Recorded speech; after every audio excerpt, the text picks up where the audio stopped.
चार श्रेष्ठ सत्य क्या है? ये तथागत की बहुत अद्भुत खोज है। बुद्ध से पहले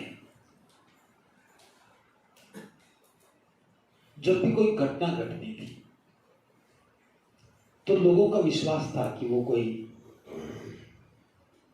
एक चमत्कारी घटना है, किसी दैवीय शक्ति के कारण हो रहा है, उसे ईश्वर करता है,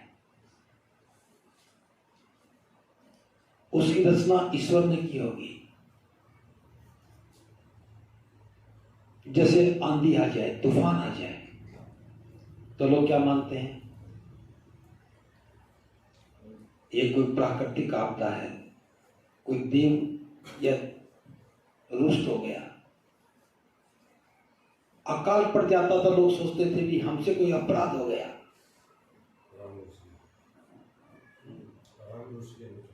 हाँ, अपनी अपनी भाषा में अपने अपने शब्द हैं, क्योंकि लोगों के सोचने का दायरा ही यही था कि जो भी हो रहा है उसको कोई कर रहा है, और हम तो सिर्फ भोगने वाले हैं, हम तो सिर्फ सहन करने वाले हैं, हमारे हाथ में कुछ नहीं। अब जो इस बात के लिए ज्यादा बखान करता था वो विद्वान कहलाता था। ज्यादा दूर भी ना जाए, मैं अपनी उम्र के हिसाब से बात करता हूं। आज से 50 साल पहले, 40 साल पहले जब कभी अर्थक्वेक आता था, भूकंप आता था, तो चर्चाएं सुनते थे कि गाय के एक सींग पर धरती टिकी है, जब गाय थक जाती तो सींग बदल लेती है, सींग बदलती है तो भूकंप आता है, धरती हिलती है, और सच मानते थे। आज के वर्तमान वैज्ञानिक युग में सूर्य की गति का पता लगा, पृथ्वी की गति का पता लगा, चंद्रमा की गति का पता लगा, और चंद्र ग्रहण क्यों लगता है ये भी पता लगा, तो भी हम क्या कहते हैं कि जब चंद्र ग्रहण लगता है तो लोग दान पुण्य करने लगते हैं, करते ना, अनुष्ठान करने लगते हैं। चंद्र ग्रहण है, तो चंद्र ग्रहण हो गया। अभी पृथ्वी की गति है, चंद्रमा की गति है, जब एक लाइन में आएंगे तो कहीं अंधेरा होगा तो कहीं प्रकाश होगा। विज्ञान अपना काम कर रहा है, लेकिन विश्वास अपने आधार पे आज भी टिका है। आज भी हम चाहे कितने भी आगे चले गए हैं, भूकंप गाय के सींग बदलने से आता है, ऐसा सोचने वालों की कमी नहीं होगी। ज्यादा दूर मत जाओ, करवा चौथ के व्रत में इस देश में सिर्फ विज्ञान नाम की चीज खत्म हो जाती है। महिला चांद में देखता है, पति चांद में दिखता है, कोई दैवीय शक्ति भी क्या कर लेगी। लेकिन बुद्ध ने 2500 वर्ष पहले, वर्तमान उदाहरण देके बताया है कि 2500 वर्ष पहले बुद्ध ने यह खोज की कि कोई भी घटना बिना कारण के नहीं होती है। जो भी घट रहा है उसका कोई कारण है। जिसको यहां समझिए, जैसे कोई व्यक्ति दुखी है, कि संसार में तो दुखी दुख है, प्रत्येक व्यक्ति दुखी है। दुख के प्रकार अलग हो सकते हैं। कोई शारीरिक कष्ट से दुखी है, कोई गरीबी के अभाव में दुखी है, गरीबी में जो अभाव है, धन का अभाव, उससे दुखी है। किसी के घर में अनुशासनहीनता है, किसी के घर में कलह है, कोई कर्ज के कारण दुखी है, कोई बीमारियों से ग्रसित है, अनंत प्रकार के दुख हैं। बुद्ध ने क्या कहा कि यह एक सच्चाई है कि जीवन में दुख है और हमें इस सच्चाई को स्वीकार कर लेना चाहिए। क्यों करना चाहिए? क्योंकि बिना सच्चाई को स्वीकार किए हमें मुक्ति का मार्ग नहीं मिलता। अब जो भी हमारे जीवन में दुख है उसका कोई न कोई कारण है। अगर हम निर्धन हैं तो कोई कारण है, अगर हम कर्जदार हैं तो कोई कारण है, अगर शरीर में रोग है तो कोई कारण है, घर में कलह है तो कोई कारण है। जो भी दुख है उसका कोई न कोई कारण है। तो पहली बात तो हमें दुख को समझना है कि दुख है, मेरा दुख है, इससे मैं दुखी हूं।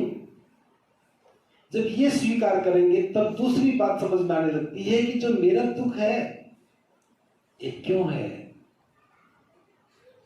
जब ये प्रश्न पैदा होता है कि ये क्यों है, तब बुद्ध कहते हैं इसका कोई न कोई कारण तो है। हर बीमारी का एक कारण है, हर समस्या का एक कारण है, हर दुख का एक कारण है। जब हम खोजने लगते हैं कि दुख क्यों है, तब हमें कारण दिखता है। और कारण दिखता है, जब कारण का पता लग जाए तो निवारण संभव है।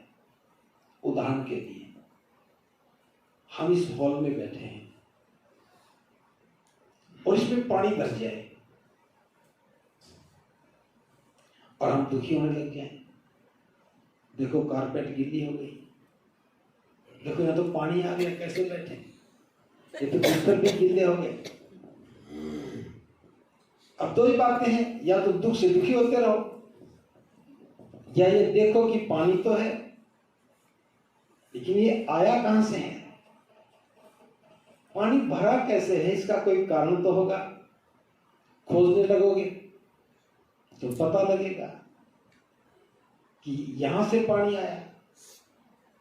अब पता लग गया कि पानी यहां से आया, कारण पता लग गया। अब यहां से आया तो इसकी रिपेयरिंग हो जाएगी तो पानी रुक जाएगा, समस्या का निदान हो गया। रिपेयरिंग हो जाए ये समाधान हो गया, और रिपेयरिंग कर दें ये निवारण हो गया। बरसात में ऊपर से पानी आता है, कहां से आता पता लग गया, रिपेयरिंग हो गई, ठीक हो गई। अब इतनी सी बात हजारों वर्षों तक समझ में किसी के नहीं आई, लेकिन बुद्ध ने जब ये सूत्र दे दिया कि दुख है तो दुख का कारण भी है। जो भी दुख का कारण है उसका निवारण है, और तीसरी बात जो निवारण है उसका एक मार्ग है। क्या समझ आई? दुख है, दुख का कारण है, उसका निवारण है और उसका एक मार्ग है। अब उदाहरण के लिए एक और उदाहरण देकर समझा रहा हूं। जैसे किसी को बुखार हो जाए, हम देखते थे बचपन में जब किसी को बुखार होता था और बुखार में ठंड भी लगती थी, और जब ठंड लगती थी तो उसे हम रजाइयां उड़ाते थे। आपने भी देखा होगा, सभी अनुभव की दौर से गुजरे होंगे। फिर बुखार वाला व्यक्ति कहता है कि मुझे और ठंड लग रही है, तो हम और उड़ा देते थे। फिर कहता भी ठंड लग रही है, फिर हम और उड़ा देते थे, और वो फिर भी कांप रहा होता था। बुखार बढ़ रहा है, शरीर का तापमान बढ़ रहा है, शरीर में ठंड लग रही है, और हम उपाय क्या कर रहे हैं? रजाई कंबल उड़ा रहे हैं। थोड़ी देर के बाद बुखार कम होता था और हम सोचते थे बुखार तो हुआ, ठंड लग रही थी, रजाई उड़ा दी तो ठीक हुआ। अब कुछ समझदार लोग भी आए, उन्होंने कहा बुखार हो गया बात तो ठीक है, लेकिन अब ऐसा करो यहां मत रखो, हमें नहीं पता बुखार किस कारण से है, और डॉक्टर के पास लेके गए। अब डॉक्टर के पास गए तो कंबल ओढ़ के गए, ठंड लग रही थी। डॉक्टर ने जाते क्या कहा, पहले तो कंबल उठाओ, इसको बुखार हो रहा है, तुम कंबल उठा रहे हो, कंबल उठाओगे तो बुखार बढ़ेगा या घटेगा? फिर कंबल उठाने से बुखार बढ़ेगा या घटेगा? गर्मी तो अंदर से बाहर निकल नहीं पा रही, तो बढ़ेगा ना। डॉक्टर क्या करता है, कंबल हटाओ। अब बुखार बढ़ रहा है तो पहले बुखार कम करो, ठंडे पानी की पट्टियां माथे में रखो, हाथ पैर पे लगाओ ताकि बुखार कम हो जाए। अब हम क्या सोचते थे, कंबल उठाओ, डॉक्टर क्या कहता है, बुखार कम करो। फिर डॉक्टर जांचता है, खून टेस्ट किया, खून टेस्ट से पता लगा कि बुखार जो था ये इसलिए था कि खून में मच्छर के काटने के विषाणु थे और ये मलेरिया बुखार है। मलेरिया बुखार का पता लग गया। अब डॉक्टर क्या करता है, ये दवा लो बुखार को उतारने के लिए। रात को सोते समय 2 गोलियां खानी है, दूध के साथ लेनी है, 2 दिन तक खानी है, बुखार ठीक हो जाएगा। उसने कोई जादू टोना नहीं किया, उसने सबसे पहले बुखार को बीमारी के रूप में देखा और बीमारी के रूप में देख करके उसके कारण को खोजा और कारण पता लगा कि मच्छर के काटने से ये बीमारी हुई है। तो मच्छर के काटने से जो विषाणु जो अंदर गए उनका उपचार दवा से हुआ। उसने दवा दी, दवा ने अपना काम शुरू किया और बीमारी ठीक हो गई, मरीज ठीक हो गया। यह खोज ये बुद्ध के सिद्धांत के बाद ही हुई। क्यों हुई?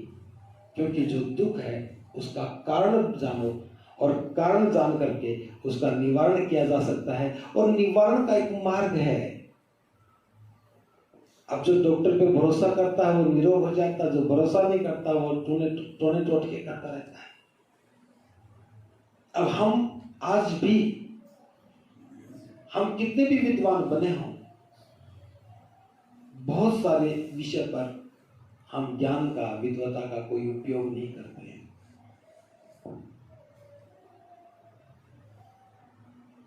और इसी कारण से हमारा बौद्धिक विकास नहीं होता है।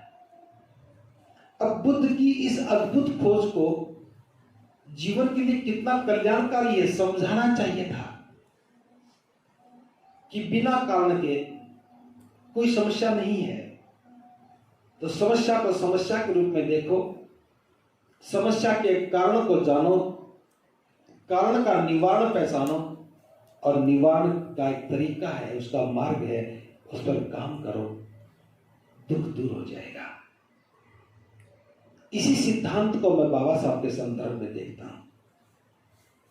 बाबा साहब ने हमारे समाज की समस्याओं को समझा कि हमारा समाज दुखी है, शोषित है, पीड़ित है, उत्पीड़ित है।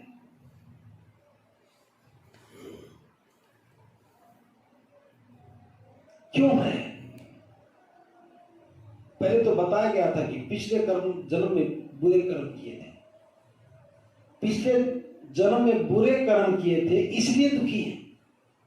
और हजारों साल तक इस बात को हम मानते रहे। लेकिन बाबा साहब ने कहा पिछले जन्म का मामला नहीं है, ये कुछ शैतानी प्रवृत्ति के लोगों को, शैतान एक षड्यंत्र थी, उस षड्यंत्र के तहत हमें गुलाम बनाया गया। तो बाबा साहब ने हमारी गरीबी के, हमारे दुख के, हमारे शोषण के, उत्पीड़न के कारण खोज लिए और कहा कि ये धर्म जो है, ये धर्म शास्त्र जो है, ये धर्म की नीतियां जो हैं, इनको रचने वाले लोग हैं, उन्होंने षड्यंत्र करके हमें इस हालात में पहुंचाया है। तो बाबा साहब ने हमारी गुलामी के कारणों को जान लिया। जानने के बाद कारण पता लग गया तो क्या कहा, उस निवारण क्या है? इससे मुक्त होना, इस मानसिकता से मुक्त हो जाओ, इन बंधनों से मुक्त हो जाओ, इस व्यवस्था से मुक्त हो जाओ। ये निवारण है, मुक्ति ही निवारण है। और उसका मार्ग क्या है? बुद्ध की शरण में आ जाओ, बुद्धं शरणं गच्छामि। बाबा साहब ने बुद्ध के सिद्धांत को सामाजिक परिप्रेक्ष्य में देखा और निष्कर्ष दे दिया कि हमारे जीवन की तमाम समस्याओं का कारण धर्म है, धर्म ग्रंथ हैं और इनके रचने वाले लोग हैं। इनसे मुक्ति ही समस्याओं का समाधान है और मुक्ति के लिए बुद्ध की शरण में आना ही मार्ग है, इलाज है। हम लोगों ने क्या किया? हम लोगों ने पहली बात मान ली, हम शोषित हैं, पीड़ित हैं। हमने दूसरी बात भी मान ली कि धर्म ही कारण है, और तीसरी बात भी मान ली कि इससे मुक्त होना भी जरूरी है। बस चौथी बात जब आई, हमने कहा मुक्त होना तो जरूरी है, हम एक नहीं 1000 लोग मिलकर मुक्त होंगे। इसलिए हम अपने इलाके के 10,000 लोगों को बौद्ध बनाएंगे, तब हम मुक्त हो जाएंगे। अब 10,000 लोग होंगे नहीं, मुक्ति होगी नहीं। बाबा साहब के जाने के भी इन 65-66 वर्षों के बाद भी हम बौद्ध नहीं बन पा रहे। इसका मतलब हम डॉक्टर के पास तो गए, डॉक्टर ने बीमारी को जांच लिया, जांचने के बाद दवा भी लिख कर दे दी, और वो पर्ची जेब में डाल करके घूम रहे हैं। वह कुछ लोग उस पर्ची को घर में चिपका के दीवार पर लगा दी, हमारी ये बीमारी है, बौद्ध धर्म इलाज है, लिख लिया। कुछ लोग भाषण देने लग गए कि बाबा साहब बता के गए हैं बुद्ध की शरण में आएंगे तो मुक्त हो जाएंगे, और जो भाषण दे रहे वो भी बौद्ध नहीं बन रहे। तो हम पहली अवस्था को स्वीकार कर लिया, दूसरी अवस्था को स्वीकार कर लिया, तीसरी को भी मान लिया। बस पाठ पढ़ाने लग गए, हम मास्टर बन गए, हम मरीज बन के इलाज नहीं किया, अपना इलाज नहीं किया। आप समझ सकते हैं कि बुद्ध की इस अद्भुत खोज को हमने यूं ही छोड़ दिया। जिसको 4 नोबल ट्रुथ कहते हैं, 4 श्रेष्ठ सत्य कहते हैं। अगर हम इस बात को ठीक से समझ जाते, और धम्म ही अंतिम शरण है, धम्म ही एक समाधान है, धम्म ही एक उम्मीद है, ऐसा बाबा साहब ने कहा है, दीक्षा लेते समय भी कहा। लेकिन हम लोग कहते हैं ये बात तो ठीक है, दीक्षा तो लेनी चाहिए, लेकिन लेने का समय आएगा तब लेंगे, और वो समय कभी नहीं आता। ज्यादा समझदार हैं वो ज्यादा समझदारी से बच जाते हैं, जो ना समझ हैं वो ना समझी में बच जाते हैं, और कुछ ऐसे होते हैं जो समझदारों और ना समझों के बीच में रहते हैं, उनको बहाना एक और नया मिल जाता है। जी कोई कार्यक्रम होगा तो हम करेंगे, कार्यक्रम होगा तो हम करेंगे, और बस कार्यक्रम हो जाते हैं, लेकिन हम इलाज नहीं कर रहे हैं। तो समझ में आया? 4 नोबल ट्रुथ बुद्ध की एक अद्भुत खोज है। अगर ये हमारी समझ में आ जाता तो हमारा कल्याण हो जाता। बस इस चैप्टर को मैं यहीं विराम देता हूँ।